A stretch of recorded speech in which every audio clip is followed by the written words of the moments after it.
అదే RTV app వార్తల్ని క్షణాల్లో చదివే అవకాశం ఉంటుంది. ఒక న్యూస్ పేపర్, ఒక టెలివిజన్ ఛానల్ మీ చేతుల్లో ఎప్పుడు ఉంటాయి. పెద్దపల్లి జిల్లా రామగుండం సింగరేణి కార్మికులకు సంబంధించిన విడుదల చేసిన లేఖలు కలకలం సృష్టిస్తున్నాయి. కోల్ సప్లైస్ ప్రాజెక్టుకు సంబంధించినటువంటి విభాగంలో అవినీతి అక్రమాలకు తావిస్తున్నారు. కొంతమంది ఉన్నతాధికారి అలాగే గుర్తింపు పొందినటువంటి కార్మిక సంఘం నేతలు లాలుచి పడుతున్నారు.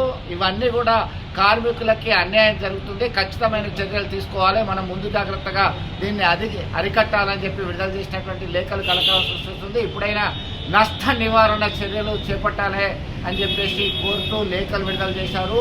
కంచె చేను మేసినట్టుగా గుర్తింపు పొందినటువంటి సంఘం, కార్మిక సంఘం కార్మికుల యొక్క సంక్షేమము, కార్మికుల యొక్క ప్రయోజనాలకి పెద్దపీట వేయాల్సింది పోయి ఎవరో చెప్తే లాలుచి పడుతూ అవినీతి అక్రమాలకు పాల్పడడం ఏంటి?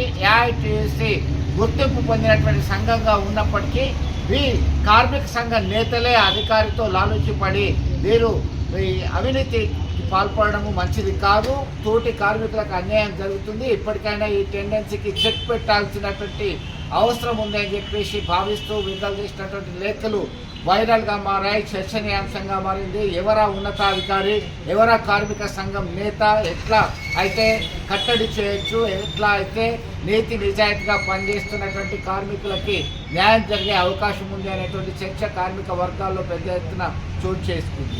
మరిన్ని వీడియోస్ కోసం ఛానల్ ని సబ్స్క్రైబ్ చేయండి, లేటెస్ట్ అప్డేట్స్ కోసం వాట్సాప్ ఛానల్ ని ఫాలో చేయండి అండ్ లింక్ డిస్క్రిప్షన్ లో ఉంది.